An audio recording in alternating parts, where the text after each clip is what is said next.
करना है, संघर्ष करके जमीन बचाना है, जंगल बचाना है, अन्याय हो रहा है उसके खिलाफ आवाज़ उठाना है।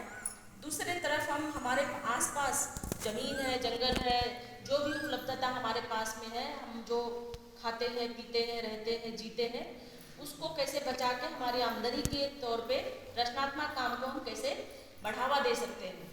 तो ये संघर्ष का काम आप लोगों ने पिछले 40 साल से कर रहे हैं। कई सारे संघर्ष के बाद आप लोगों ने सरकार से नियम कानून बदलाव किया, कानून बना, FRA कानून बना, जिससे जमीन प्राप्ति के लिए अभी लड़ रहे हैं। बहुत लोग को जमीन मिला है, जिसको आप लोग कई तरीके से जैविक खेती के ओर भी ले जा रहे हैं, पानी बचाने का भी काम कर रहे हैं, हर साल पेड़ लगाने का काम भी कर रहे हैं, जंगल बचाने का भी काम कर रहे हैं। उसी प्रकार हमारे रोजगार के लिए हमको गांव-गांव में जा रहे हैं तो पता चलता है कि पढ़े लिखे बच्चे जो है सब बाहर रोजगार के लिए ढूंढ रहे हैं। हम क्यों नहीं इस तरह की जो कार्यशाला करने का मूल उद्देश्य है कि हम अपने आप को खड़ा करने के लिए समुदाय के साथ मिलकर टीम के साथ हम अपने रोजगार धंधा खुद शुरू कर सकते हैं। क्योंकि बहुत सारे चीज ऐसे हैं जो हम पहले पुराने परंपरा के आधार पर 30 त्योहारों में हम बनाते थे, आजकल बाजार उसको बना के हमको पकड़ा रहा है, दूसरे के हाथों में भी दे रहा है, हमारे हाथों में ही दे रहा है। आपको कुछ भी करने की जरूरत नहीं, हम आपके घर तक भी बाजार हमारे दरवाजे तक पहुंचा दिया गया है कंपनी के माध्यम से। तो ये जो तंत्र मंत्र जो जादू किया है कंपनी ने कि आप अपना हाथ पांव और दिमाग हलाना बंद कर दीजिए, हम आपके घर तक पहुंच जाएंगे, है ना। तो ये जो एक साजिश है कहना चाहिए पीछे, है ना, एक रणनीति के तहत जो है हम लोगों के हाथ पांव को कंपनी ने काट दिया है, हमारे खान पान को बदल दिया है, हमारे पारंपरिक चीजों को में बदलाव आ गया है। इसको पुनर्जीवित करने का काम ये ट्रेनिंग का एक भाग है ना। ये जो प्रशिक्षण है कि हम छोटे छोटे उद्योग के नाम से छोटे छोटे जो चीज हम बाजार से बाहर से खरीदते हैं उसको हम खुद अपने गांव में बना सकते हैं। जो चीज आपको आता है, यहाँ कोई भी चीज ऐसा नहीं है जो बाहर से लाके और बहुत बड़े एक व्यापार करने की बात कर रहे हैं। हमारी आवश्यकता की चीजों को हम रोज की आवश्यकता की चीजों को हम बाहर पर निर्भर, बाजार पर निर्भर न रहे, अपने आप उत्पाद करें, अपने आप बनाएं उसको, और एक दूसरे को, हमारा गांव ही हमारा बाजार है। क्योंकि हम ही तो खरीदने जाते हैं ना, तो खरीदी करने बाहर क्यों जाए। जो बाहर से खरीदते हैं उसको हम खुद बनाएं और खुद बेचें। वो घड़ा का जो सीन था, घड़ा में देख रहे थे ना आप, हम कमा रहे हैं, घड़े में डाल रहे हैं और बाहर जा रहा है, हम बाहर बाजार को पैसे दे के आ रहे हैं, कंपनी को दे रहे हैं। हम खुद उसका खुद इस्तेमाल अपने गांव में करें, आमदनी भी गांव वालों को दे, हमारा पैसा लग रहा है पर हमारी पूंजी हमारे गांव में ही आ रही है ना। तो वो जो सर्कल है उसको हमको ठीक से समझना है। जितनी बातें 3 दिनों में हम लोगों ने किया है, शायद माइक्रो प्लानिंग जैसे वर्कशॉप इस क्षेत्र में पहली बार हुआ है, इसलिए थोड़ा सा समझने में, गणित समझने में, चीज़ों को समझने में देरी हो रही है। पर हम सब कार्यकर्ताओं की, हम सब पूरे मुखियाओं की जिम्मेदारी बनती है कि इसको, ये सिर्फ ट्रेनिंग नहीं है। अगले समय जब आते हैं हम 10 दिन, 15 दिन, पहले दिन, 4 महीने के बाद, तो सबके हाथ में कुछ न कुछ रोजगार हो, ऐसा एक विकल्प खड़े करना है, ऐसा एक जो है स्टेटअप जो है तैयार करना है, सच में करना है। ये सिर्फ प्रशिक्षण नहीं है, ये हमको हमारे जीवन को सुरक्षित करने के लिए और हमारे जीवन में 2 पैसा हमारे हाथ में कमाई का बचे, है ना। हम दूसरों को, बिचौलियों को क्यों दे। हम खुद जो हमारे पास में जो कच्चा माल होता है हम उसको बहुत सस्ते में बाहर बेच देते हैं और उसके बाद फिर हम उसी चीज़ को खरीदने जाते हैं तो हमको डबल कीमत में मिलता है।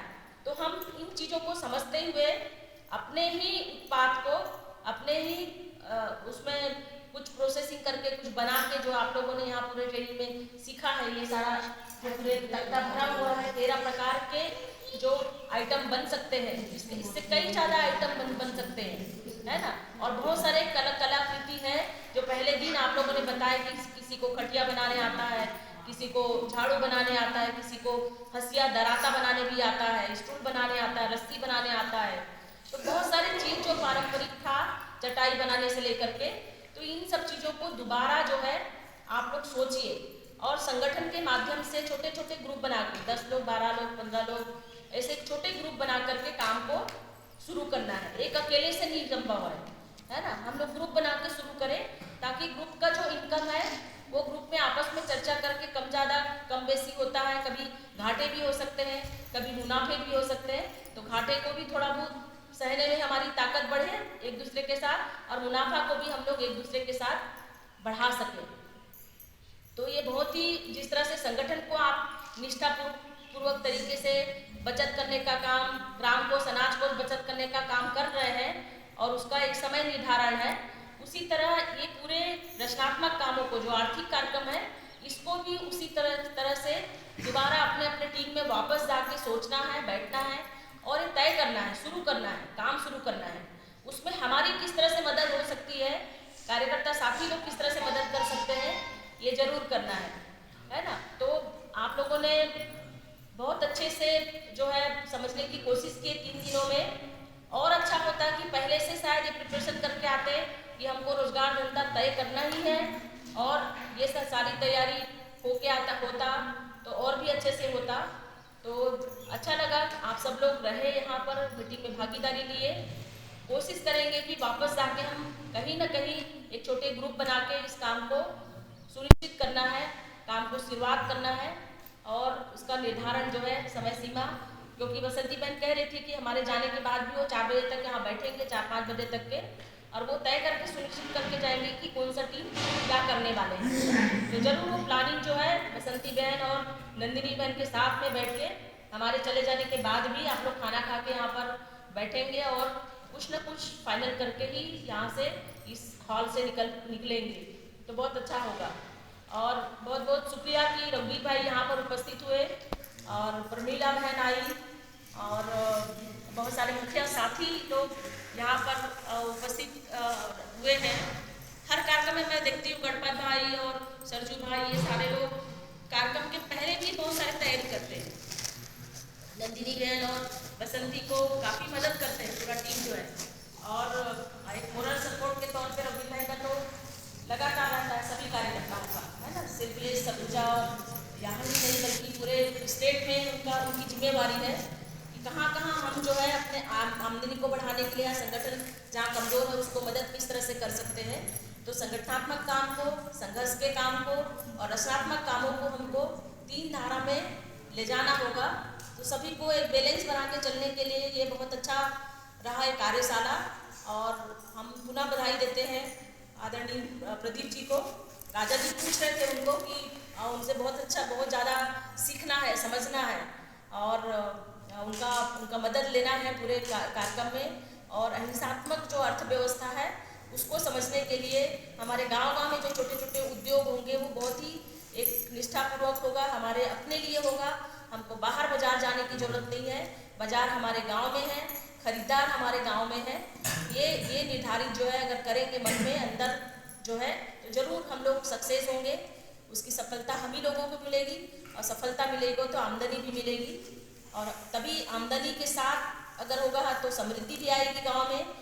जल जंगल जमीन भी हमारे हाथ में होगा, हम जागरूक भी होंगे, संगठित होंगे, और अपने न्याय के लिए जो है, अपने आगे की पीढ़ियों के लिए अपने जो संसाधन है उसको बचा सकते हैं और गांव को सुंदर बना सकते हैं। तो गांधी जी के जो सपना है ग्राम स्वराज की, वो ग्राम स्वराज के नींव को अभी से शुरू करना है। ये बात आज सुनिश्चित करके उठेंगे तो बहुत अच्छा होगा। मैं अपनी बात यही ख़त्म करती हूँ। आप सभी साथियों को बहुत बहुत धन्यवाद, मुखिया साथियों को, अवधेश भाई भी आप लोग तय किए कि हमको 3 दिन के लिए वहाँ जाना है, सीखना है, समझना है।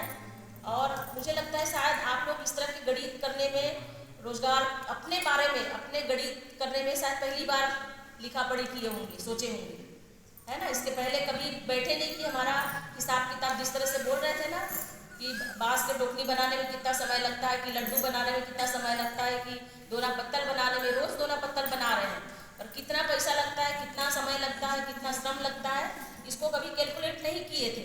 और आज करने से पता चलता है कि हम खुद कितने मेहनत करते हैं, उसका अगर रेट कीमत लगाएंगे तो लाखों करोड़ों की, जो बता रहे थे कि एक एक गाँव में एक एक परिवार जो है कितना मेहनत करता है, कितना श्रम करता है, तब कहीं जाके जीवन जो है चल पाता है।